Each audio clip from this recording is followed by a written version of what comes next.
All right. All right. So we got a first in 1800 shows. We can't broadcast on any platform, so we're going to record it offline. We do have people in the Zoom room. Laura Eisenhower is with us. I think this is the third time she's come on. It's a powerful day, a very powerful day. We had some powerful broadcasts today. I've been watching your stuff, Laura, as usual. And I love it because it's very diverse. It's funny. You make fun of yourself. You're just you all the time. Whatever you're feeling, you're putting it out there to the extreme, and I love it.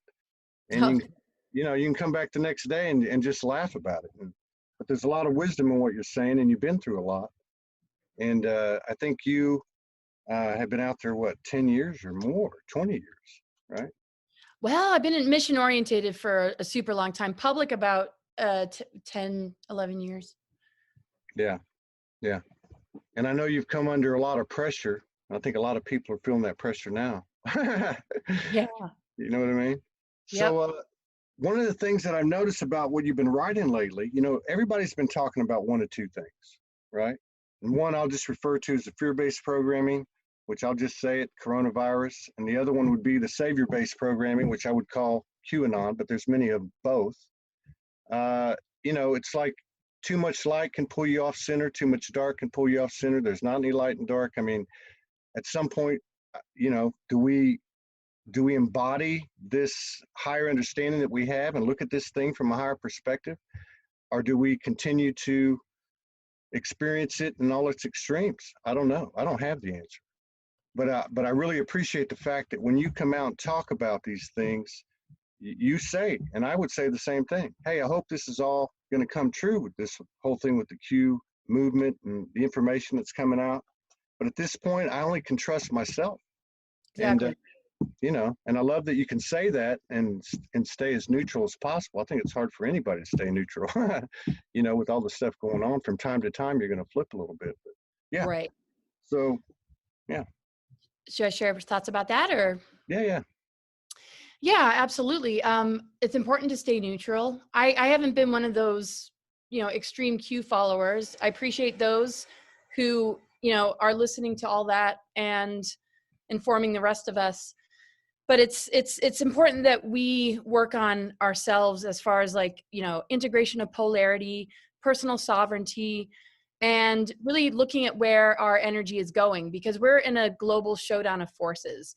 And really what's going on right now is, can they create enough loosh to tip the scales in their favor so that they can bring about the darkest of agendas and take us into a new world order? Or can we unplug from all of that and still, pay attention to what's going on without having it take our energy? And can we focus on the creative imagination and what's really possible and call our energy back? Because this is a war on consciousness. It's a war on our energy. We have been siphoned off of for thousands and thousands of years.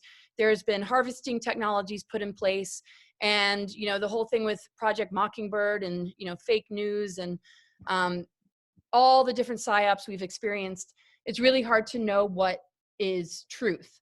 And so it's good to have an open mind and to give something the benefit of the doubt. Our ultimate trust, I think, is dangerous. I think we have to ultimately trust ourselves and what this window is all about. We're here to remember who we are. That is the ultimate sabotage, is that we've forgotten. And we can't rely on something outside of ourselves. But something outside of ourselves is going to play a big part in how this all goes. But what we generate from the inside out is going to influence how this, turns out. So if we find that we've put all our hopes on, something, and we're sort of neglecting, the integration of polarity and our ability to lift the veils between the dream realms, the multidimensional realms, and where we are in the physical plane in this lower density, then we are not discovering our inner treasures and awakening the things that are going to be the deciding factor of what we experience. I feel. There are going to be some things set in stone, so we have to be prepared. Yeah. But yeah, it's to me, it's a battle of our energy. Can they get more loosh by scaring the piss out of us? Oh, they're going to just knock on our doors and give us mandatory vaccinations and there's a 5G rollout? Or are we just without fully having the proof, thinking that everything is like, the cabal is being taken down and all these mass arrests are happening. Well, we're certainly seeing indications of a lot of positive in that regard. And I'm not here to ditch Q at all. I don't think it's been a negative thing. And a lot of the people I know that follow Q are very strong in who they are, and they aren't really giving their power away. But yeah, the most important thing is containing our energy, calling our energy back, and working with the human vessel and consciousness that we hold, and beginning to explore the things that we have been blocked from, and giving ourselves the time to activate it. Because once we do that, we start to open up gateways and we can perceive higher earth energies. And I mean, we got to figure we're kind of lucid dreaming. And I'll talk about the aspects in astrology right now that are really in our favor. Yeah. Yeah. Let's talk about that. And let's talk about what you said just a little bit. So, I mean, on one hand, we can look at everything that's happening in the external. I mean, this has all been about polarities, and we've got these two huge polarities playing right now. You've got this one that's this extreme of the same old, and you got this other one that's an extreme of, a physical perfect manifestation, justice and things coming into balance. And then we're stuck in the middle. And I guess the question is, and you really probably already answered this, but what can we do? What can we really do at the end of the day? And you're saying to work on ourselves, to continue to align ourselves and bring balance to ourselves, and that somehow in the quantum, in the spirit scientific, we will affect what's happening out there in the external. Is that? Yes. I mean, if there's a collective consciousness, each one of us is a part of that collective.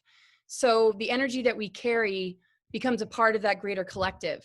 And if we're giving our power away to either side, whether it's the fear, anxiety, and doom and gloom, or somebody's going to save the day, and we're not fully in our divine center generating really amazing energy that is made of our dreams and visions and focused intention, I think that's where we have to be really careful. Yeah. And so, yeah, and that's just something to be mindful of. It doesn't make Q bad. It doesn't make, looking at the potential of these things happening that are detrimental bad if we put our attention on it, because we need to be prepared. I mean, I always look at things from the lens of wilderness expedition leadership, and that's my background, or being a sailor. I mean, if a big storm is coming, it doesn't do very good to just say, well, no, just positive thoughts, it's all going to be fine. And if we don't, prepare ourselves, it could be detrimental. We certainly aren't going to be able to manage the terrain of any sort of difficult wilderness, sort of scenario without being prepared. Does that mean we have to be fear-based? So we have to look at the dark part of it as a reminder of, okay, well, just in case, that's why we have lifeboats. That's why we have life jackets.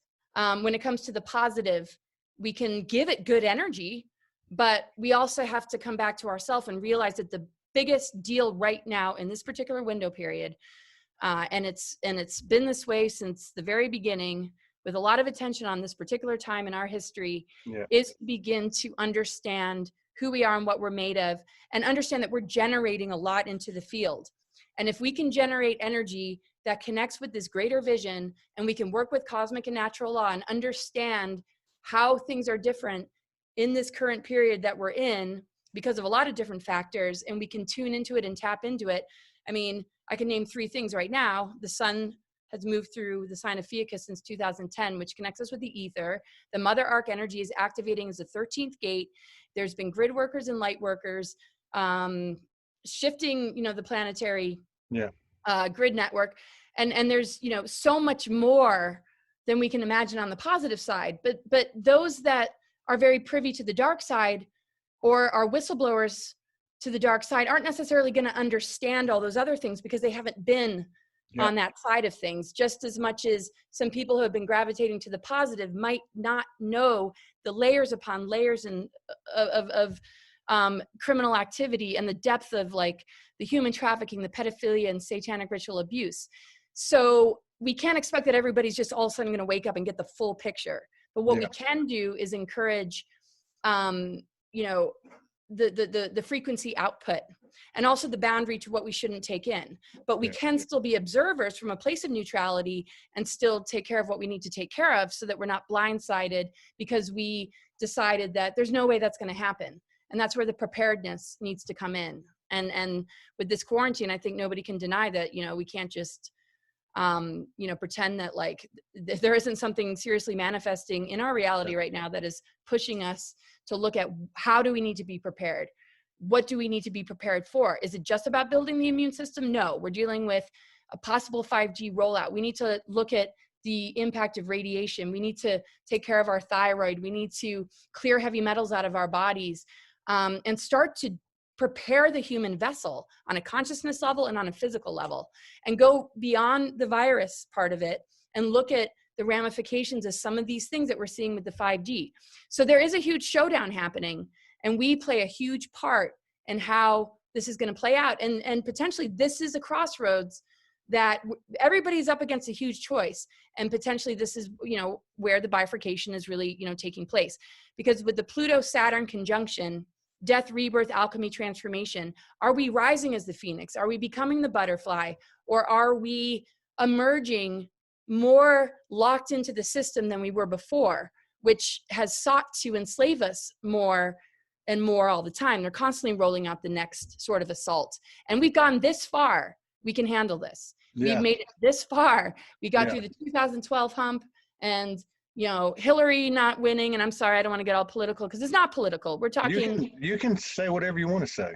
But I mean, there are some real dark players that did not take office. And I'm not saying that like I've got Trump all figured out, but I'd rather feed a good energy than be a basher and like a hater. It's just not, you know, me. But when there's enough indications of something that is absolutely a pawn for the cabal, and there's enough indications of that, you know, those people aren't necessarily in office. But some would argue and say, no, Trump is just as bad. But we got to look at the huge progress we've made. And this has happened in his administration. So let's not make it about him. We've seen human trafficking rings be called out. We've seen Hollywood just like lose its idolatry, or like it's not being fed as much as it used to. I mean, I think we've made incredible progress. And, you know, just looking under a Twitter thread of some of these celebrities, it is very like, you know, 10 comments that call out pedophilia and pedogate, and maybe one or two saying, you're the greatest actor and I feel like you're my father, you know? Yeah. So, I mean, so we got to look at those sort of things. Like some people are like, nothing's happening. There's no mass arrests. It's like, well, what about all the CEOs stepping down? You know, Epstein did get called out. Yeah, there's still a long way to go. You know, Weinstein, yeah, that's still small, but, you know, there are a lot of people really focused in on the truth. Lots of censorship, yes, but when we look at what has taken place with so many people holding platforms that are bringing information that would be otherwise really impossible to get because of the MSM and the false media, let's just hope that there is a major, major rippling effect of these mass meditations. And even if people can't, you know, be red pilled, that the vibration raises out of the mind control, and we all link up in a unified field. That is the most important thing. If we try and red people who aren't ready, then we're still in the battle. Let's focus on love. Let's focus on forgiveness. Let's focus on how can we be in service in a real way where we're actually supporting people who are struggling, instead of just being like, oh, well, you know, they're not red pilled. So, because that's like the most important thing. That will come for many, but let's not make that the priority. We can be a resource to help wake people up, but let's make it the priority to be the most incredible member of our communities, the most incredible partners and parents, and become really resourceful and really learn how to work with our innate abilities in the face of adversity, because really adversity is nothing on us. We haven't even begun to remember our capacity to transmute toxicity, all sorts of assaults and dark weaponry, and the power of our creative imagination, you know, and our abilities to manifest in an unbelievable way. And the aspects right now are giving us this opportunity. And I'll talk about that, you know, when you're ready maybe to shift into that. Yeah, we'll shift into that in a second. Yeah, there's two things, that brings to mind with me. One is the energetics. And what I mean by that is, at the same time this is all happening, I see two signs recently, and I'd say this month or this past month. One is people that we thought were not awake starting to ask questions. And obviously, what's going on in the world is making people think. You know, like we had a couple on yesterday from Australia where they haven't had a lot of this activity with the virus, and yet they've shut everything down. And they said in their community, people are starting to say, hey, man, something else is going on here. So these are, and then I've seen other comments like, you know, my sister hit me up, you know, I've been telling her this stuff for years, and now she's hit me up. She goes, oh my God, you're right. But the other thing that's happening as well with people all around the world, you know, is these dimensional visitations, this high level intel coming in. There's some type of, there's more clarity, I think, collectively and individually with some people at least in getting messages. And again, it's no different than what we're dealing with in the physical world, because how do you know who's behind those words? And it goes back to the same thing. You got to go into your heart, discern for yourself, and so on. But as an example, last night we had some energy come in, and that energy came in, and it was an air of like honor, respect, kind of like martial arts when you're going to have a, you know, you're going to have a match, and they don't hate the other opponent. They have a respect and an honor for them as a warrior, even though they may not like them or whatever. But this energy presented itself and said, the level of love has been raised enough. We have to leave now. You know, it wasn't, hey, the reptilians got kicked off the planet, or this forced, or this or that. It was and I'm not saying that this is just one occurrence with two people, but I see the vibration of it, the frequency of it in other people's posts and narratives that they're putting out. So that's happening at the same time. And then what you're saying is very, very true. You can't just turn your back on it. What do, well, you can go ahead and comment on that, but, and then also go into what are the stars showing? Yeah. So yeah, the love is like the immune system of the planet. I mean, babies won't thrive unless there's, you know, love from the mother. We can't heal or transform if we don't unconditionally love the shadow aspect of self. So we have to hold space for those that are really struggling or locked in the negative ego or really confused or acting out. I mean, even though it's hard and we all have our moments, we can at least rectify and self-correct as best as we can to return it to that place. Just as much as we have to return to our divine center. Every day we get knocked off our center and get ungrounded or start to go into a mental loop, start to lose our energy to it because it's very draining, and start to, you know, kind of go in the frenetic fight or flight, where decision making is not going to work so well. Yeah. The love energy is like the immune system in ourselves as well. If we want to boost the immune system, we need to stay in connection with that. But again, we're not just dealing with a virus here, and there's a lot of different, you know, information going around about, you know, what this really is. There's other information that has been taken down connected to even worse things being rolled out. So what do we do when something's pushing us to the edge? We can do one of two things. We can have a breakthrough and begin to, you know, remove the seals and fences, and whoa, there's the rest of ourselves. Wow, it's made of magic. It's made of all sorts of potential. It's starting to upgrade our dormant DNA. Well, can we remove the projections that it's all woo woo and it's just like whatever, and it's just like, oh, that's just ridiculous. And a lot of people go there. Or in the face of adversity, are we just putting all that on somebody else, somebody outside of ourselves? Yeah. And so this is a part of human maturity. We're starting to mature as a human race, to begin to stand on our own 2 feet and not have something, you know, parent us. And Yes. The parents that we've had have been not healthy, because we've had this patriarchal agenda. We've been dealing with imposters, false archetypes, and of misrepresentation of the feminine. So these things have been targeted. So why don't we rescue what's been targeted for a really, really long time? Because that is the medicine. If we don't focus on that, then we're still going to be wrapped up in this loop, and it's only going to get worse. Yeah. So yeah, I mean, I think it really, you know, comes down to that, and just, you know, being mindful, keeping the vibration high, and a lot of people need self-love. I mean, a lot of people are holding on to old paradigm programs too. I mean, we have to ask ourselves, what are we still holding on to? Because that is going to make us sick. So Yeah. a lot of people are trying to figure out, well, where is it coming from and who's responsible and who's going to save the day? But why don't we just not worry about that as much, but we should still put our attention on it, of course. But like, regardless of where it's coming from, it's asking something from us. Yeah. And this could be the most amazing thing that's ever happened. But we're kind of in a race against time right now. And I don't mean to say that in a fear-based way, but these things got to be figured out, sooner rather than later. And the biggest thing to remember is, the distractions are going to waste our time. They're going to interfere with our own intuition saying, can you just shut that down and take a deep breath, Mm. and just really breathe into the moment and maybe do something creative, maybe be in the now with your family and Yeah. really generate something beyond survival. Because I said this in a recent interview.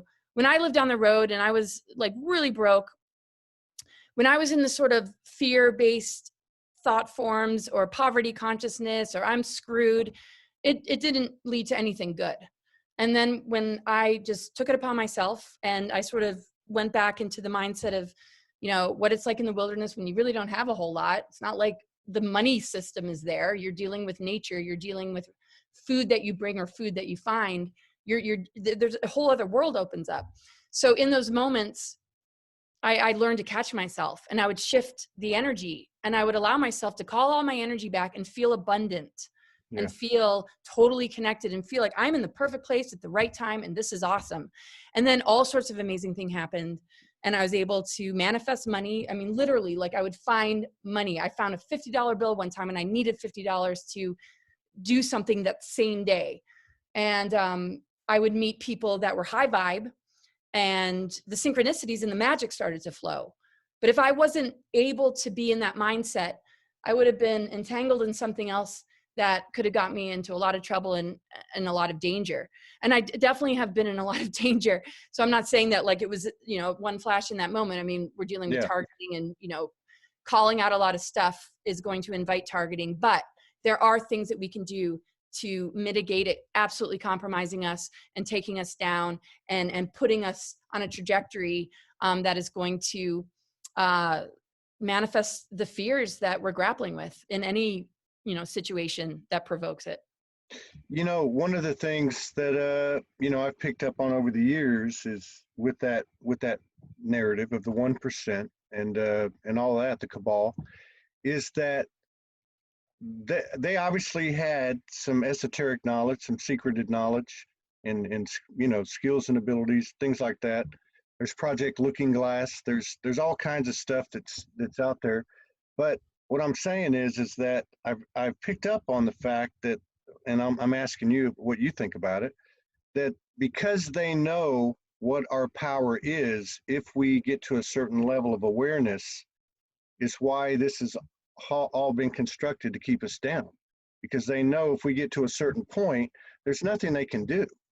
There's Exactly. nothing they can do because we run everything from here. We affect them from here. What are your thoughts on that?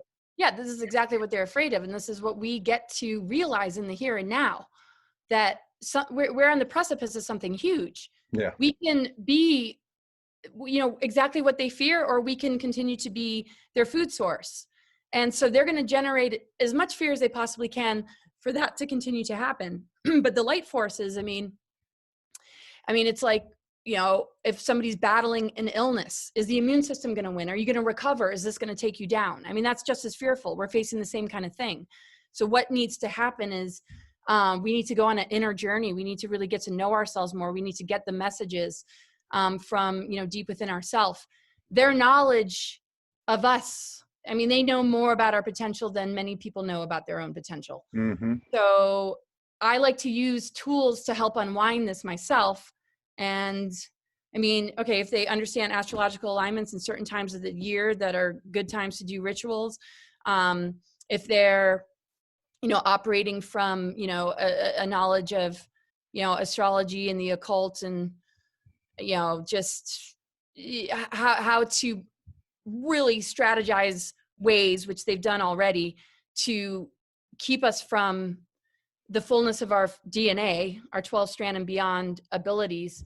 And if they can master the ability to keep that down, well, we got to, say to ourselves, okay, well, here's the challenge. We've been given a puzzle. And it's not like, it's as damaged as we think, but it keeps staying in these feedback loops because of what comes through the media, the television, what our parents pass down to us, even what the pantheon dynamics pass down to us of not really getting along and splitting off into different agendas and having their fallen parts and having digress races that are under like the reptilian control, and then the ones that want to heal, that are working with individuals to reconnect to their soul matrix. I mean, there's so many things, but we're in this oneness. I mean, it's like it's like something in our body that has, toxicity, but it also has, a lot of like good energy. We want to feed the good energy to transform it, to alchemize it. But that doesn't mean that, we need to reject any part of ourselves. We need to handle the shadow. We need to handle the negative ego and where we bought into some of these dark agendas. And that's part of that, inner discovery. So what they know about ourselves is something that we need to get to know about ourselves. And this is something to, totally embrace. And some of the tools that can help us get to know ourselves have been very projected upon because they've been misused. So if anybody's going to work with certain tools, they have to have the highest integrity. And it doesn't matter what the tool is. Even cooking a meal, you have to have the highest integrity to be mindful enough to look at what you're putting in the food, and to making sure that, the space is hygienic and there's, so it's mindfulness. Sometimes, accidents get made, but, when there's agendas and there's intent, and the intent is to keep us looping in not knowing who we are through also, chemtrails, geoengineering, fluoride in our water, vaccines. I mean, it's just like the list goes on and on and on. But it takes one epiphany to get the ball rolling in our favor. That's right. Once we reach higher dimensional energies, we can handle what's coming at us. If we can't reach those higher levels, then the toxicity and the impact of what it's attempting to do is detrimental because the mind control has not been broken. And the social engineering has not been broken. And so people are still waiting for somebody else to fix it and solve it. And yes, people are working real hard to try and fix it and solve it. But every single one of us has a responsibility and a purpose to, do what's necessary to generate the solution and learn to, conquer that war within the self and not allow your consciousness to be stolen from, to be manipulated, and to take back our minds and really learn to think for ourselves. There's nothing wrong with being inspired by information. There's nothing wrong with any of that. But, it's really important that people give themselves a lot more credit and start to open up the treasure chest. And that's my intention when I use astrology. How can I help connect people to the 0 point? How can I help liberate them from the wheel? How can I help them to see what has a huge grip on them? And also where the path of awakening, lies. And for a lot of people, they're born with it. It's powerful star seeds. I mean, everybody's got the potential to become like one with their avatar consciousness or embodying of their avatar consciousness. So every chart is unique. What is getting in the way, and what can one do to break the negative patterning, whether it's ancestral, whether it's, still, holding on to the abuses of a narcissistic partner or something terrible that might have happened along the way. This, and we need one another for mutual love and support, because there's a lot of shame connected to doing this really deep work. And I mean, people aren't, there's a lot of really unkind people out there that really inhibit people from speaking their truth. And that's, that's probably the worst thing ever, are the people that just aren't kind to one another. Like when somebody transitions and they come to you and say, hey, get over it, that type of frequency.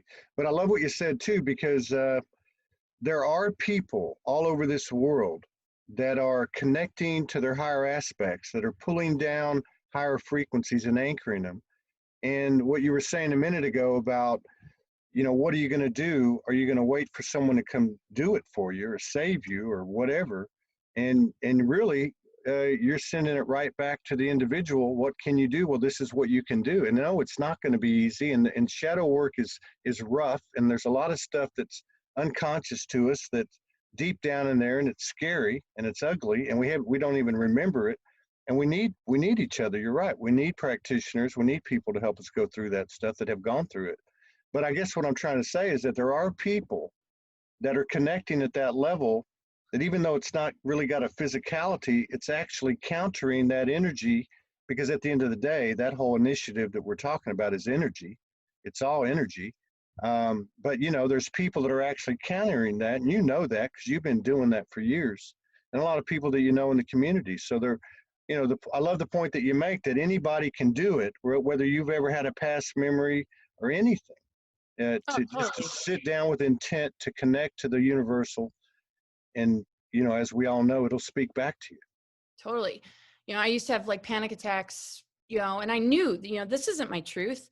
I'm not a fear-based person, but there's trauma, right? For whatever reason, we all have carry some level of trauma. You know, we're electromagnetic beings, but the electrical system is the most impacted by trauma. And so the when the trauma gets triggered, we don't get the downloads. We all of a sudden get caught in this pocket of, you know, really like intensified energy, and it Yeah, produces all sorts of symptoms. And so when we can just take a deep breath or work with herbs that can just really help, you know, calm us back down. yeah, Um, yeah, you know, we can overcome things in the moment. And it's like all these stories, all these what ifs, but if none of those things have really happened, we're still in a powerful creative, you know, yeah. situation. So What's your um what's your yeah. take on, you know, let's just talk out of 8 billion people, the center, the core, light workers, unawakened, nice people, mean people, whatever, but that this worldwide quarantine, this isolation, as an energy impact in the realm, where do you think we stand as a human species on average, the middle person in that 8 billion? Do you think they'll see the power of the moment, spend time with their family, start shedding shadows? And I don't mean maybe consciously the way some people have done it, but I mean just making a decision in the moment. Or do you think that they're more fear based? Do you think we swung one way or the other? Yeah, it really comes down to the individual. And I think we're at that point in which we have to make a choice. I think a lot of people are tired of survival, tired of being distracted, tired of reenacting negative patterning that has been passed down generation to generation in the ancestral lines or just in the societal programs and what is sort of encouraged subliminally. And I think people, you know, realize, okay, um, you know, what if we lost a loved one? I mean, when we Yeah, face death, you know, sometimes the priorities for people just really, you know, hit them hard, like, whoa, wait a second, yeah, you know? And so a lot of powerful breakthroughs can happen. And I think, you know, human nature is to have that kind of breakthrough and to focus on the priority and flow with it all. If a person is not ready, and if they're really kind of stuck in the mind control or narcissistic personality disorders, or, I mean, that's a whole other thing, but, you know, there might just anger and rage and making life miserable for everybody yeah, else. And then, you know, looking at everything in the news and waiting for answers from something external. Um, you know, this is an incredible opportunity. I mean, this is why I always love the wilderness metaphors, because, you know, if you're in the dark, you're in the wilderness, you know, and there's bears or mountain lions or snakes or scorpions. Yeah, there's a big threat that you might not wake up, you know, okay. mm-hmm. You know, so what do you do in that moment? It's like, it's almost those moments really push a person. And this is what Yeah, I learned when I was out there. It's like, you know, what if I just run fear? Then they're going to pick up on the fear, you know, depending what creature and how they kind of operate. Or I can find just oneness and total communion with everything. And I felt so comfortable with the rattlesnakes and scorpions and whatever, with the bears nearby. It didn't matter. And so, okay, we've got some really gnarly species as far as extraterrestrials and hybrid humans, and, you know, the cabal and really twisted and dark things that they do to sustain power. That is horrifying. The abuses are absolutely horrifying. And we're here to rescue the victims. We're here to stop human trafficking and help the children. We're seeing indications. I don't know, you know, how solid those indications are. They're getting more solid, it seems, but I mean, that is the focus. So when we look at the nurses and doctors or people that are running into, you put out a fire, they have a risk that they could be taken down in the process, but their mindset is, I'm in service, yeah, and my life is worth yeah, somebody else's life. Now that's not for everybody. And it's not like, okay, you know, sacrifice yourself for somebody else, but there is a darkness that surrounds us, but it doesn't need to take us. We've Right. already had it take us down. We have way more wisdom and experience than we can imagine. We've had lifetimes after lifetimes. We've been all over the galaxy. We've been in galactic wars, exploded planets, cataclysms, holocausts. Our history is so darn dark, and here we are still. So I just think that we have to like be in the darkness, and in the darkness find that internal bliss. Like Yeah. at night, I really focus on that. Like, am I going to bed all kind of stressed, and do I have insomnia? Well, I've got some herbs that help, but I'm feeling like super bliss. And I'm not even talking about like, you know, smoking a joint. I'm talking like, you know, real awesome herbs that like totally soothe my nervous system. I feel the ecstasy and bliss and euphoria in my body. And I even had a dream that a huge tsunami came, even though that's not one of the threats on the planet right now. And it was like, okay, gonna die. Yeah. And it was in it, and it was beautiful and had like rainbows. And then something said, just let go. This is a beautiful transition, right? And the wave took me, and I died, but I entered a whole nother dimension. And then another part of the dream was just everything collapsing and crumbling, and it was like the old world crumbling. So what part of this paradigm shift do we want to be a part of? Do we want to hold on so much to the old paradigm programs and attachments and patternings that have really sabotaged us, or the fears and the traumas, or do we really want to work on it? Do we really want to heal it and ride the wave of what organic alchemy is capable of doing? Because these things are not just some woo-woo fantasy. These are proven scientifically. These are things that are available to us in the here and now, and the astrological alignments, you know, show that. So we can make a choice to ourselves every single day. Yeah. And we all have plenty of time with this quarantine to step back and really work on this. So it does depend on the individual, just to get back to your question. And so when we're in mass meditation, we need to really set the intention that our higher self is going to help remove the veils, remove the darkness and the dark clouds around those people, so that they can open themselves up to some sort of epiphany to shift their perspective. And so that's one thing that we can really focus on. Yeah. Is how can we support those that really don't have a whole lot to go on for whatever reason? How can we, you know, help create that direct connect for them so that they can experience, Yeah. you know, source energy in their own higher self and feel that guidance from the inside out. I love what you said about the like the workers, the doctors, nurses, you know, other people who are putting themselves in harm's way, and that's not for everybody. But the point is the energetic force of what they're doing. It overrides or it supersedes the physical action, although the physical action needs to be honored. But but anyone can do that in the spectrum. Anybody can put that energy forth in so many different ways, including you know, a broader self-awareness, an open-mindedness, working on alignment, and all that type of stuff. But yeah, so I think that's a great example. What about the time period? Sandra was on a couple of days ago, and she talked about March 13th through April 13th, and I don't think there was any astrological kind of correlation to it, but of course Easter's coming up. I don't know much about the stars. I've noticed the last couple of nights some pretty cool stuff, but I don't know what it means. Can you kind of tie that together with what's happening? Like certain planetary alignments right now? Yeah, like what's going on between, like, say, now and Easter? Now in Easter, yeah. So yeah, and it's definitely like a helpful, but you know, really intuitive and tapped in people don't really need to know everything going on astrology.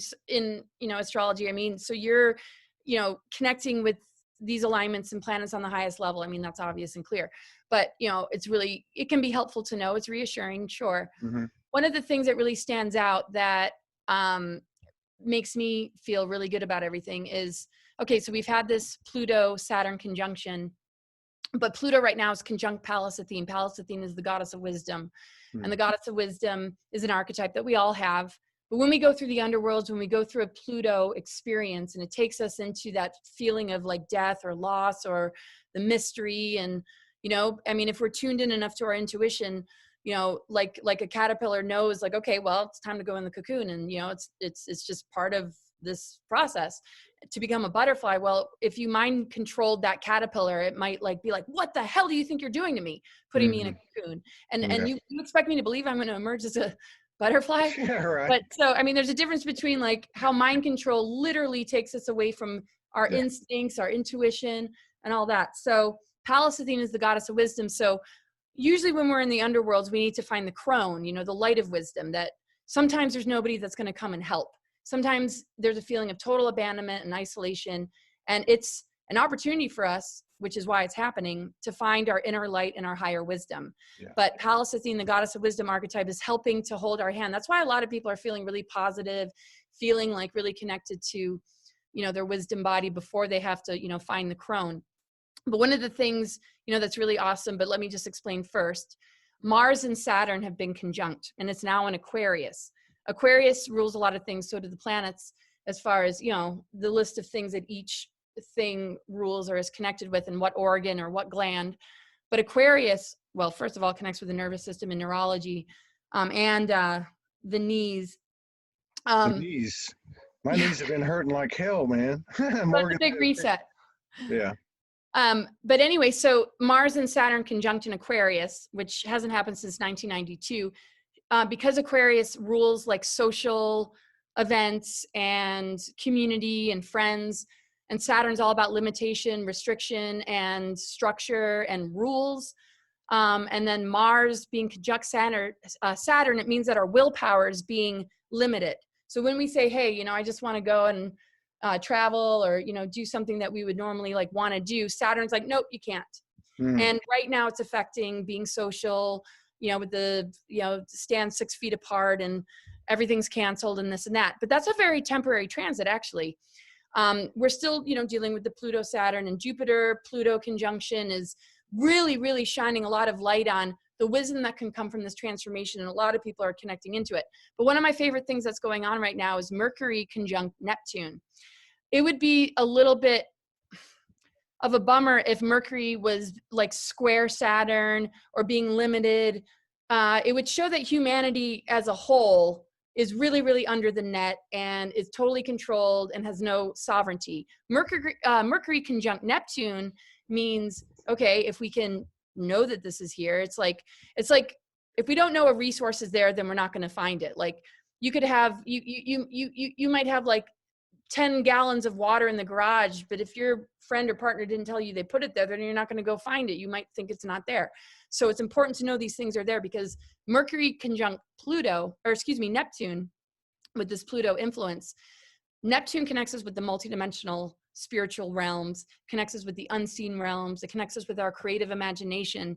Mercury is our mental body, and our mental body has been subject to mind control.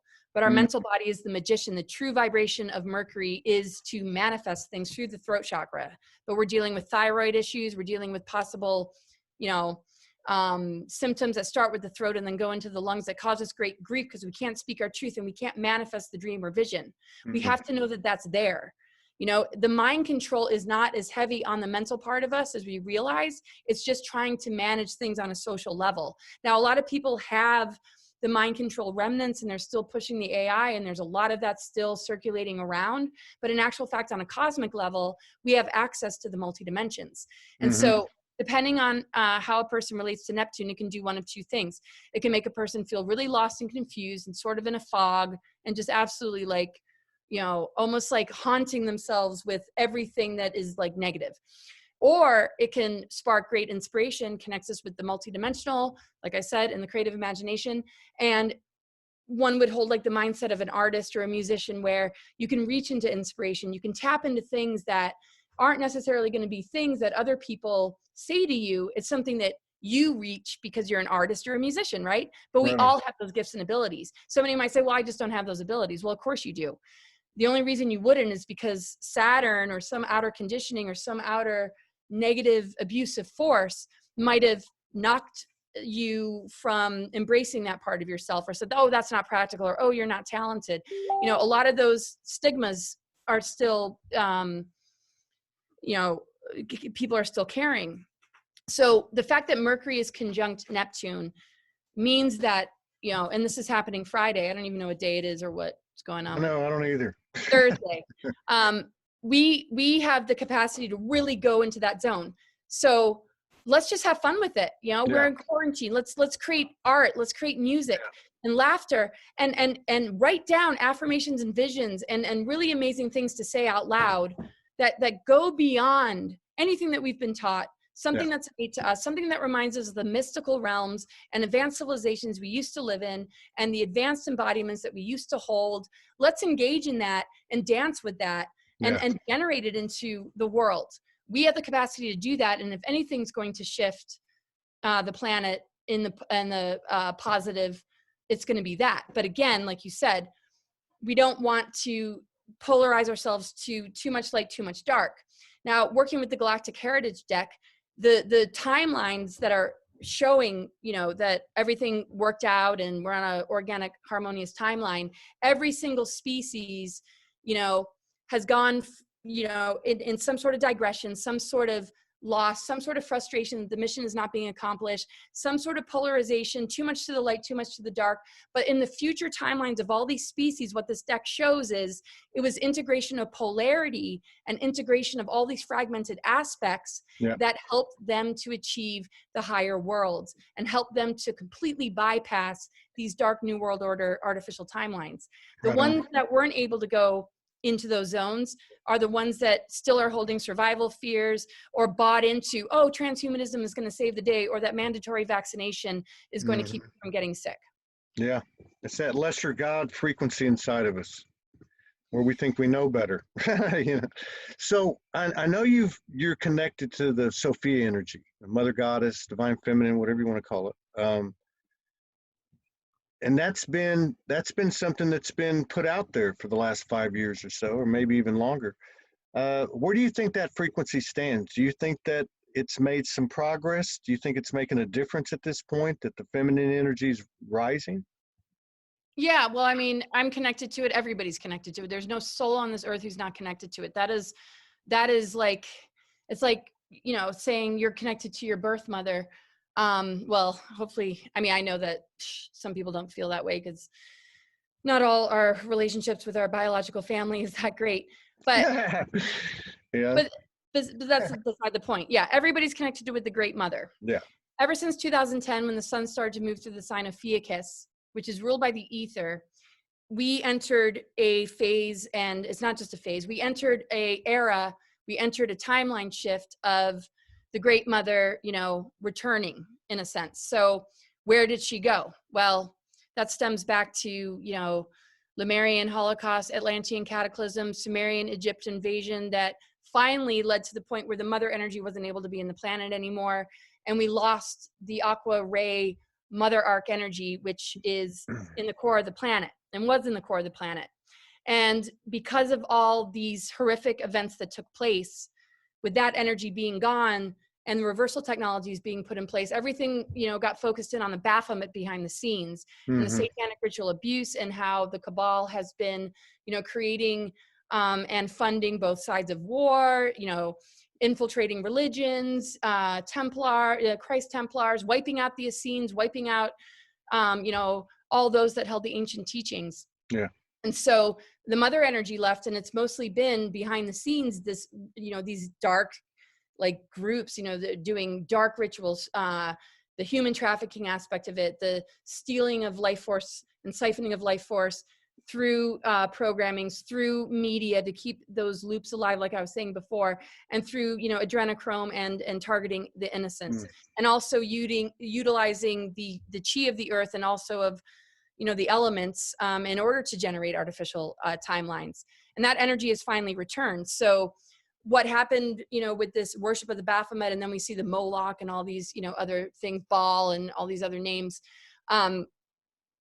you know, outer religions would represent the feminine. Oh, there's Mary Magdalene, and there's the Virgin Mary, and, you know, to placate that part of us that needs a mother, to connect with the mother. Well, it never really properly depicted what those energies represent and how much more to the picture there actually is. I mean, there's so much more to the picture than we can possibly imagine. So our junk DNA actually holds the sacred union of the masculine and feminine that once it reaches the 12-strand capacity is actually the hierogamic union of the Christ Sophia. So the mother-father arc, 14th gate, 13th gate, and how that relates to the guardian founder races and all the grid work that's being done.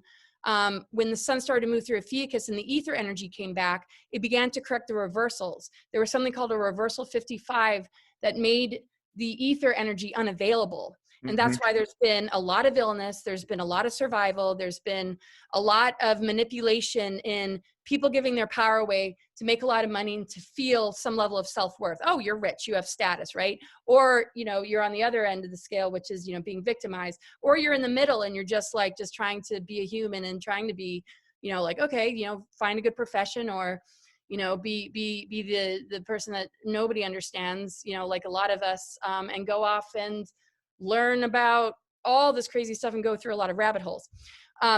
And honor the fact that, like, okay, you know, eventually, you know, maybe people will understand, you know, the star seeds that have come, light warriors, whatever you want to call them, the guardian groups.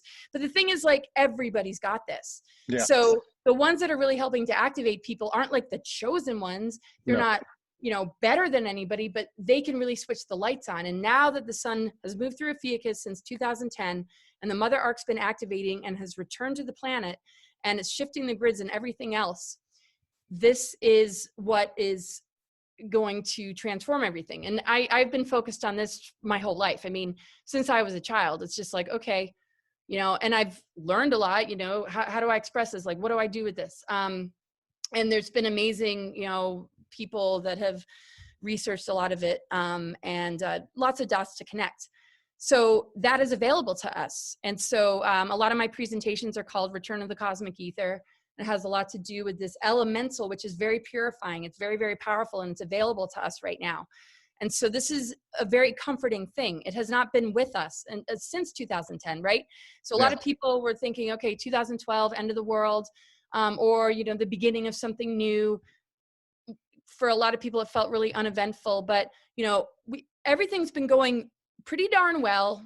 And there's been a lot of infiltrations that have weakened this momentum, and that's okay. We have to make it okay. But the mother energy is everything right now. And it doesn't work separate from the masculine. This is not about, you know, the goddess returning and it's all about a figure, or, you know, that's just as manipulative as the Christ returning. I'm not saying that that's not true on some level, but it's returning through us. It's returning through us having the capacity to say, this junk is not junk. This junk holds the essence of our true divine parents and the Christ Sophia child and the guardian founder races and the 0-point unified field. All these dead sciences that we've learned in school convinced us that this is pretty much all we got, and this is what we got to work with. So what's available to shift the tides is something we all have to embrace, because if we don't, how is it really going to work for us? But the beauty is that the mother energy, the father energy, the unconditional love of source will never give up on us. That's and right. the reason this planetary body even came about was to help us to go through whatever we needed to go through to learn the right use of power, and to begin to learn how to overcome, you know, these dark agendas that have really sought to digress us to such a degree that we lose our soul matrix, which doesn't allow us to go back to all these different levels and different harmonic universes where exploded planets took place and major galactic wars. So this is our chance to get all that back. Worst case scenario, we don't get it back. Does that mean we lose the mother, father? No. We have something that will never, ever abandon us. But we also run the risk of walking away from it because people are very cynical because of what religion has done. People are very cynical because they're disappointed with the new age deceptions and BS that doesn't really maybe represent the best way to go about recovering these things. I do my best. I don't have all the answers, but I really think it's important to honor all these unique expressions and all the ways that whatever it takes for us to get there. I mean, life experience gives us exactly what we need, but does it mean that, like, you know, we're going to have it all figured out? I mean, we got to give each other plenty of room. And the thing is, it's encoded in our DNA. Healing and transforming and alchemizing the craziness that we see around us is encoded in us. And we got to get those codes back. So through sound healing and other methods, we can begin to unlock the mystery of the junk DNA. And we can, you know, begin to see it's not junk, it's not scrambled, as long as we can choose love and we can integrate polarity and engage in the true love story and allow these dark intruders to not capture our minds anymore and cause us to be compromised and also expect less than we deserve. And that's where people need to really break the unworthiness or guilt patterns. And I mean, there's programming upon programming to just keep us from something that already unconditionally loves us. We don't need to prove anything to it. We just have to say, okay, you know, I'm ready. And then something huge is going to blossom from every one of us. So my connection to it is just something that I've felt for lifetimes. I've just really stood strong in union and awareness of it, and came in really quick when I was a child. But my goal is to remind everybody that that connection is just as strong in them. All this Absolutely. other stuff is just like, get the heck off us. Yeah, absolutely. And what about the equinox? I know we had from the morning of the equinox, like right after midnight on the equinox eve, so 12:31 in the morning, we started having for about a 12-day period some really, well, our most powerful expansions that we've ever had, you know, slash dimensional experiences, whatever, information. One of the things that we got was that the grid, as it was shown, and this is, you know, just our version or what was shown to us, 144 had been lit up, which was 72,000 couples, which basically was saying these folks have done enough work. I mean, they still got shadow and this and that, and all that still continues, but they've done enough work that it hit, that it lit up. A lot of other people were forecasting or sharing their experiences during this time, and there was, I'm not saying it was all, you know, fluffy love and light, but I'm just saying that there was a lot of people saying something's occurred energetically. We've lifted, we've shifted up significantly. Did you feel anything like that around the equinox or after? I wasn't probably very tuned in. I mean, it's just like so crazy. I haven't really been able to catch my breath. I feel like I've been just like, you know, like, okay, answering this text, rescheduling this client, making sure, you know, Yeah, yeah, but I've been feeling a lot of really good energy, just like, I mean, yeah, you know, definitely like went into a meditative state, and I found my, you know, center, and I definitely didn't feel like stressed about what I was feeling in, you know, the collective at that moment. But that's all I can really say. I didn't capture the moment enough to really yeah. be able to answer that very accurately. I had and I've still had a lot of moments since then. What it's probably been about 3 weeks now of defragging, off planet, so scattered. You know, it's like almost like walking in two different worlds. But uh, but yeah, I think you know, with Easter coming up, if I look at the last couple of years, I remember in the communities just the energy of it. It seemed to be a pretty powerful time, or at least a powerful opportunity. And I guess it goes along with what you're saying from before. It's still pretty much the same plan basically, or the same operative modus operandi. I mean, it's working on ourselves and trying to contribute energetically, physically, however we can to countering that energy out there. We have to embrace diversity, because we all have different pieces to all of this. And there are a lot of people, I mean, and it's amazing when I do charts. I mean, literally, like, I'm stunned every day. I told my husband, I'm like, I could literally like write a book without naming names, and I'd have to ask permission. Like, these stories are so unbelievable, and the things that, you know, people are holding, and the different ways that energy works, and how people come in, and the agreements they make. It's just like, I'm just like, it's like, I'm so honored. I'm like, wow, this is so cool.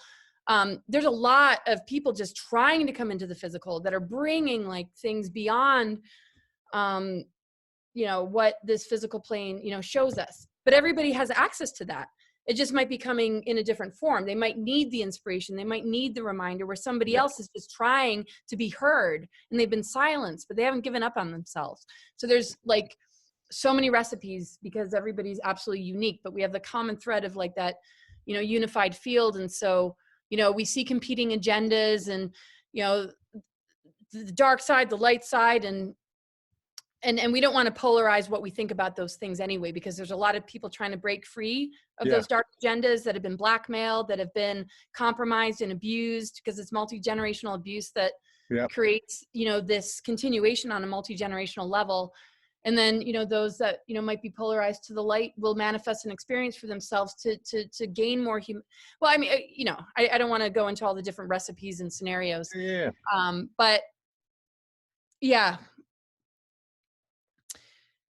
so when we embrace this diversity, those that are trying to come in, that need that voice to be able to unleash that powerful vibration that's going to shift the collective, is something that, like, we need to, like, work on and lift people up that are struggling and suffering. And, those that hold a practical foundation can act as the container for these powerful beings that are from other dimensions that have come in during this time for Yeah. this particular reason, to be able to find a safe haven to ground their energies. I mean, this is where we need to be communicating. If we get too wrapped up in, trying to figure out everything, these conversations are important. Don't get me wrong, between all of us on threads and in interviews. But it's just as important to, really look at the diversity of, different beings, different races, different things that are going on, and engage in more community discussions where everybody feels like they have a voice. They're not just, and there's got to be ways to do it. So meditation's a great way to connect on that level. But, I'm working with people. One of my main goals when I work with people is, how can I help you launch your mission? How can I help giving you a voice? Are you ready to do a podcast with me? Because I don't give a crap if you have a bunch of followers. Like, I'll give you a voice. I'm just, it's like, let's unleash the gift of, each other. And also really hold space for the ones that are struggling, that we might judge as being in the dark and in their negative ego. I mean, we need to have boundaries to them. And it doesn't mean that, it's like, okay, that's acceptable. But, every single one of us can just, like, find that place in ourselves where, wow, this is a really good way to approach reality and one another. And once we solidify ourselves in that, and the numbers begin to grow,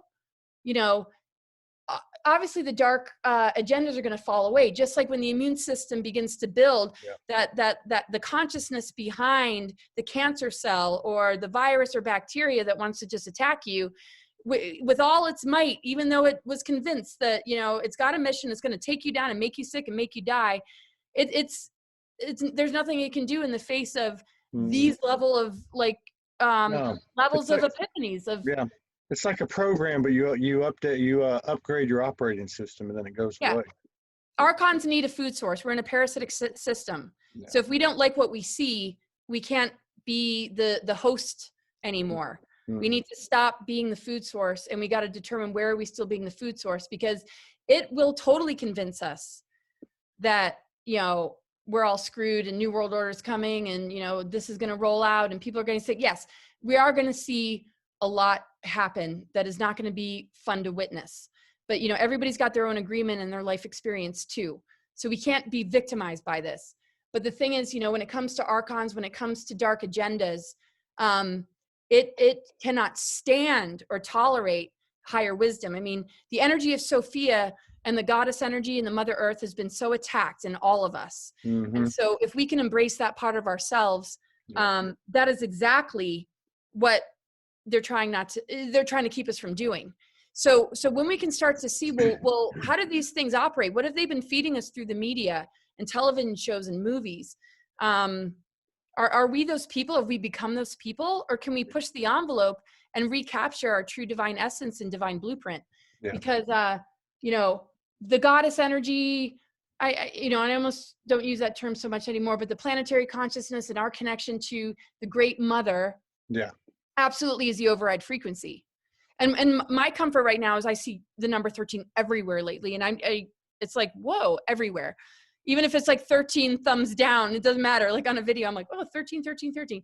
And numbers are significant, but I tend to not, pay attention, like, to the extreme about numbers. But, if we invoke something, if we make a statement, I'm one with this, I'm devoted to this within myself and outside myself, and all, and we are generating reality constantly. We're constantly creating. So, if people are going into fear, use your power and invoke things, use your voice, write things down, say it out loud, until it overtakes, mind control. There's nothing to be afraid of except for the loss of our capacity to, manifest. And that's really where it's at. So this is the showdown right now is on us. Are we going to become a food source? Are we going to continue to be a food source? Are we going to stand in alignment? with these greater energies connected to cosmic and natural laws, which are encoded to bring about a movement and shift into higher earth energies and a shift in the paradigm where we can begin to work with advanced technologies that are in tune with our DNA, in tune with nature, and, you know, help us to become the fullness of what we can become. That's encoded in nature. Artificial intelligence is an artificial version. It mimics it. It's the fake version. So of course it's not as powerful. But the problem is so many people are wrapped up in it. They might even say, oh, I refuse AI. I don't want to be vaccinated. But they might not realize that a huge portion of their being is very much hooked into it. And the tentacles can take one over. A lot of people forget about their sexual centers. You know, they can be all woke and be red pill, but they might still be operating from a very, very low energy where their kundalini and sexual energies are being taken and siphoned. So we really have to be meticulous and really just, you know, and not think like life is going to, you know, oh, I don't know. It's just like, we got this. I really feel like we got this, but every single person has to claim it. Yeah, me too. I mean, I absolutely do too. And you know, the interesting thing is too, that even with everything happening, or everything that's happening in the physical experience, from an energetic standpoint, you can look at the perfection of it. It's like everything that's happening is supporting personal expansion, including being alone by yourself, not being able to go anywhere, dealing with the aspect of control, being controlled, not being in control, cohabitating with people that you might have lived with for 15 or 20 years and gone to work and in the normal routine of life, never actually even sat down and got to know them. You know, somebody said a story today, I think it was somebody who was on the show today. They had a friend and they said after 20 plus years, their partner, their wife, they finally got to know each other, you know, through being isolated with each other. So there's like all this stuff happening, but there is a yin to the yang, and if you really look at it, it's supporting us to expand. You know, it's like we're being assisted for everything that's happening. There's another side to it as well. Absolutely. I mean, my adversity in my life, you know, being targeted, almost being dragged off planet. I mean, am I a victim to that? No, not really. I mean, it's helped me to be the person I am today. I mean, we have to learn to leverage adversity. That's what alchemy is. You turn the lead into gold, and you understand that. And so in these times, it's like we can become so much more. And it doesn't like mean that everything's going to go our way in the here and now, but what we can access beyond the physical realms is where it's at. Because if we can access it, we can begin to bring it in, and we can begin to, you know, change the landscape and change the way things unfold. And I mean, I think it's incredible. I think adversity is necessary. I mean, a lot of people take for granted their blessings. I mean, we see it all the time. Sometimes, you know, we have to lose something to realize, you know, what we truly have. And, you know, and it's not about the money. It's about, you know, love. What has the money done to our relationships or our quest for status or wealth or popularity? I mean, you know, these limitations can really serve us. And so the instant gratification might not be there, but the cultivation of something much deeper is. And I mean, I think, you know, that's incredible. There's always going to be some sort of threat, but we've made it this far. Did most of those threats actually pan out? You know, they only really do if we give up and we ask somebody else to do it for us. Now, if we can do it for ourselves and step up, then we can link with the positive military forces. We can link up with the different groups that are working to our benefit. But we can't become complacent and not be a part of that wave. And we can't expect that, you know, they can do it while we just sit around eating Cheetos and like rewrite with friends. Like, we're gonna have to get off. Really gotta like do the energy work right now. That was funny. I had a good question pop up and then you made me laugh. What the hell were you talking about? Oh, well, you know, as an old history buff, and of course this is just common knowledge, it's nothing genius, but so many times we know, especially in the last 100 years, that crises have been created in order to mobilize on a nationalistic type of level, you know.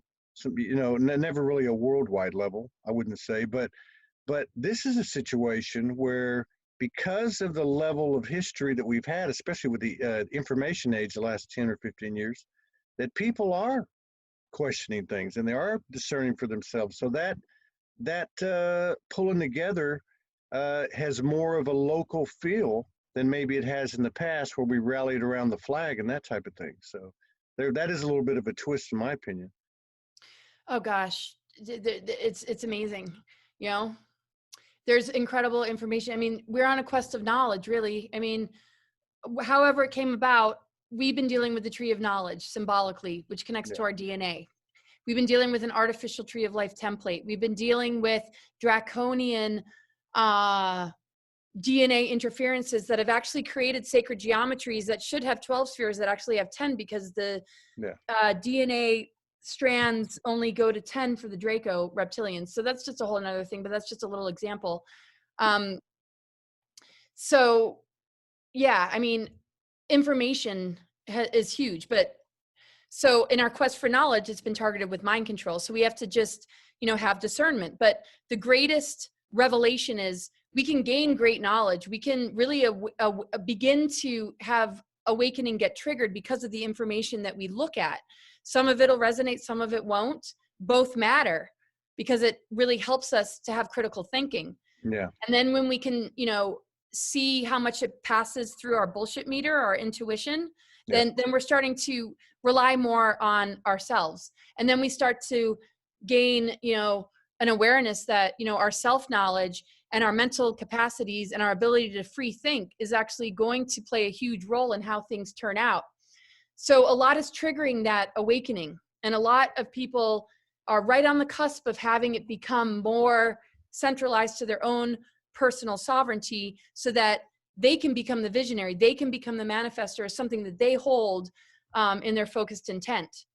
So, and that's one of the good things. So we are on the verge of going from gaining knowledge and wisdom, learning discernment, learning to not give our power away, whether it's the light or the dark, Yeah. and finding true self-knowledge, which then begins to allow us to begin to embody, where we can have a break and just not have to think and process constantly and try and figure everything out. Because history's been rewritten. I mean, the dark technologies and the tactics that they've used to separate from us from ourselves, starting from, school age. I mean, it doesn't matter what school system we're dealing with, it's grooming us to look at our history through, through the lens of somebody's narrative. We don't hear about the Orion Wars. We don't hear about the Lyran Wars. We don't hear about Tiamat or Maldek exploding. How can that not be in the, So the quest for knowledge means, like, we're going to have to go through rabbit holes. We're going to have to gain more information. But the beauty is that we remember ourselves in the process. We start to recover those memories. And it doesn't mean getting stuck in the traumas of the past, but integrating those fragmented parts so that we can begin to move forward and utilize these abilities to begin to, generate a beautiful future. And the more of us that are in agreement to create that, the more whatever is breathing down our neck as the latest threat will not be able to penetrate, because there's no frequency match. That's right. You can only enter us if there's a frequency match. Just like a narcissist can't abuse you unless you have a receptor that says, okay, I'm falling for your BS. Yeah. It doesn't mean that people should feel bad that they got caught up in that, because they believe in their lies so much that you can't pick up on it. I mean, that's right. I'm just saying that's just an example. My God, I've had enough of those kind in my life. I think many of us have, but the point you made is excellent, and that is, if it's still active in your field, it doesn't mean you're a narcissist. But if you have it's okay to beat me up, still active in your field, that lack of worth, and then it's a frequency match. And what you're saying is we raise our frequency, the collective narcissist, for as an example, can't penetrate that shell. Right. Once you learn how a person like that sort of leverage or like manipulates things or leverages things, this is what life experience gives us: wisdom. Because we've gone through it doesn't make us stupid. I mean, we're in a hostile density. We're very, very vulnerable. Loving beings want to give people the benefit of the doubt. They want to believe in the good in people. Yeah. So of course we're going to have to face, a huge reminder that, whoa, boundaries, keep a person at arm's length until you really get to know them. And take some time, it's just, it's kind of like that. And that also helps us, to get to know ourselves. But when the plug comes in, just like the vampiric cabal and the parasites in the system, If we have a receptor for it, then we're hooked into that negative or artificial timeline. Yep. If we lose that and we seal up those plugs and buffer it or completely shield it and it can't enter, how on earth are we going to experience that dark experience anymore? A lot of people spin in negative patternings. They keep attracting the same person over and over again, or there's an ancestral pattern that just isn't broken. And then when I don't like to label so much, but when the star seed or the light warrior comes into the family, they clear the ancestral pattern, then it changes everything from the past generations to future generations. The whole point, regardless of labels, is somebody who just cannot be mind controlled. Yeah. So refuse the mind control. It's like my friend calls it the rogue frequency. Ooh, I like that. The rogue frequency. It's an honorable label in the Vietnamese community. Every family has a rogue frequency that changes the pattern, and right. It looks very chaotic, in the beginning, but in the end, it all falls into a higher frequency. And then this is what's happening on a macro scale. We're changing the patterning of cataclysms, pandemics, and destruction. We're going to make it through this. I mean, we've been through it enough. Sorry, go ahead. No, I said, yes, we are. Look at all the stuff we've come through. Exactly. And you know what the crazy thing is, and you would know more than probably everybody here, we don't even know some of the stuff that we've overcome. Some of the stuff behind the scenes, not detectable to the conscious mind. Let's just say that. But the alignment, the path of alignment is the same, and it's not some yogi guru, Far Eastern, New Ages thing. It's just, what it is? It's growing up, I think, is part of it. Human maturity, growing up, being able to face the wounds. The 13th sign that the sun started to move through in 2010. I think the last time it moved through Ophiuchus was in the Lemurian time, and when we were a much more advanced civilization, but that got attacked. But we're in a free will universe, so all this is playing out until we, master, the worst possible threat of our own destruction from the rest of ourselves. Which is the same pattern that Lemuria had in, at least what Atlantis had, from my understanding.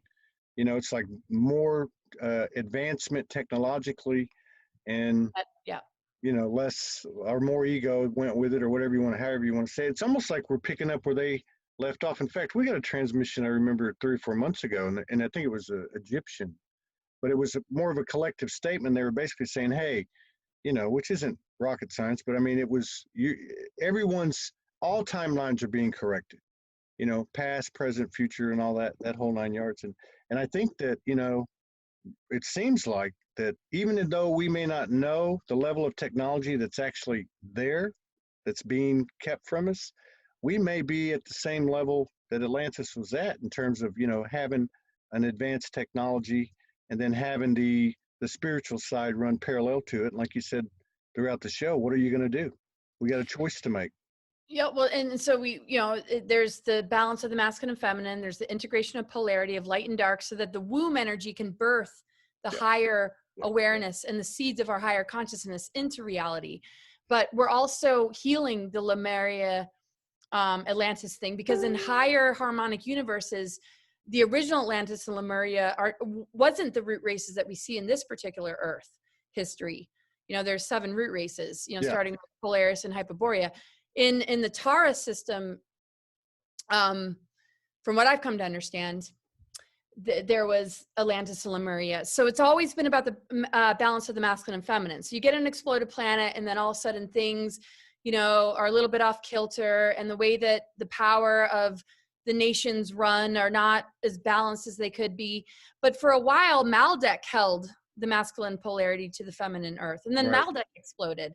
And so, there's been nothing but like event after event that has made it really, really hard for us to be born into this world without, being able to maintain that inner connection with the harmony in our own divine blueprint that we all have. Like, that's why the inner work is so important. And I know it almost gets redundant. It's like the inner work, but like, that's where we're going to find it and remember. That's what it takes.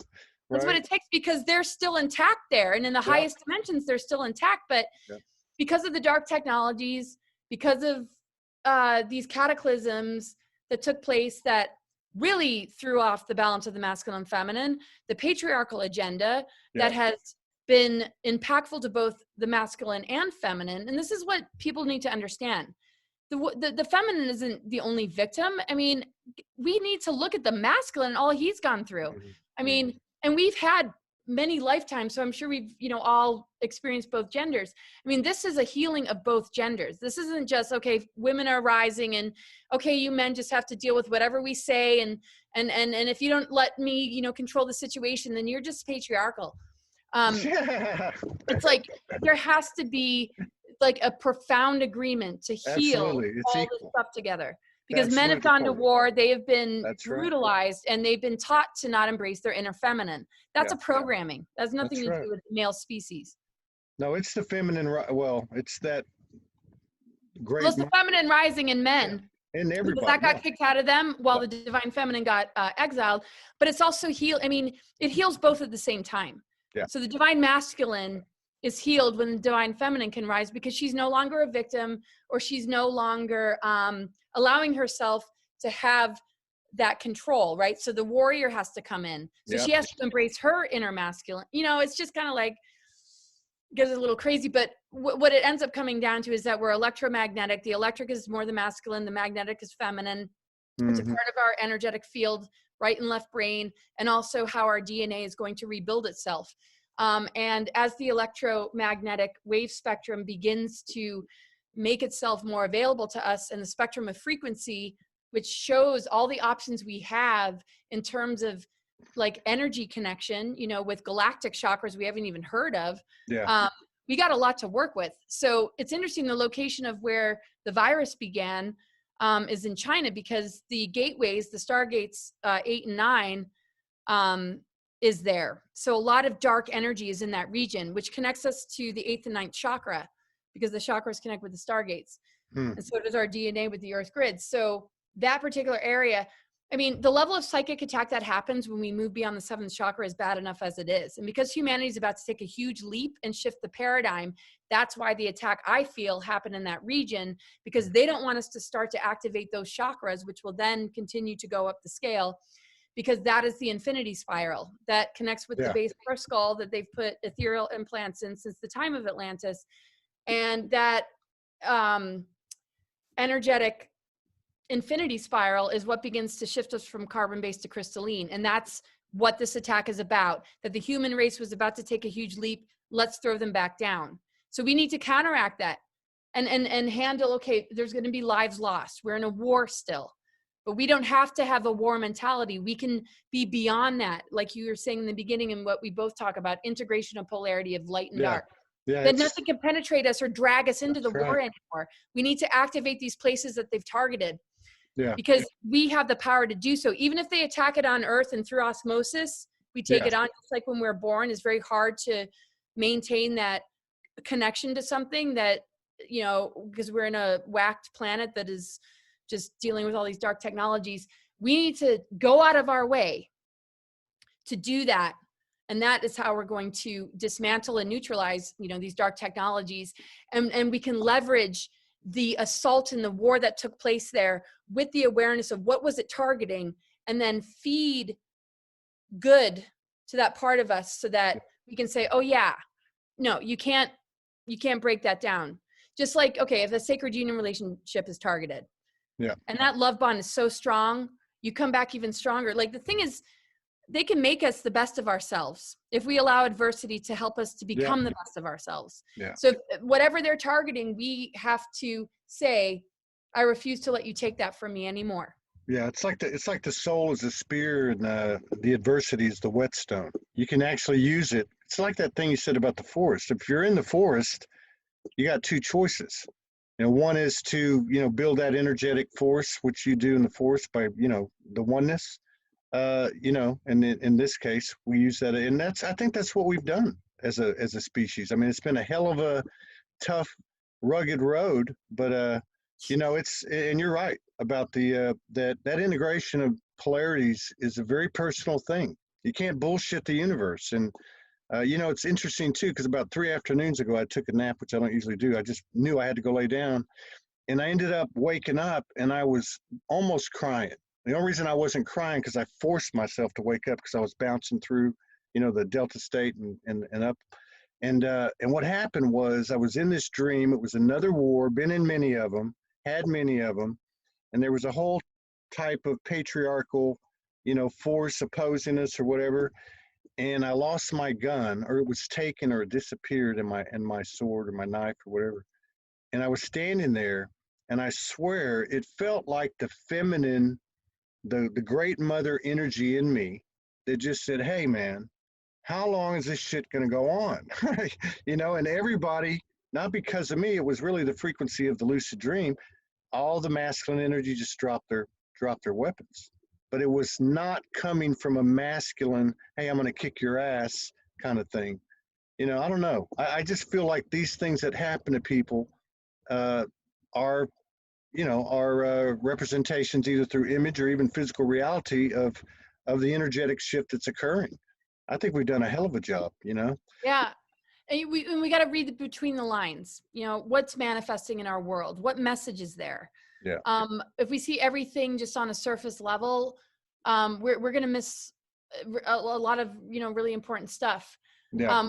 When I was really lost on my path, you know, when it was just like, just nobody could follow or understand anything I was saying. And I know some people probably feel that way, but still,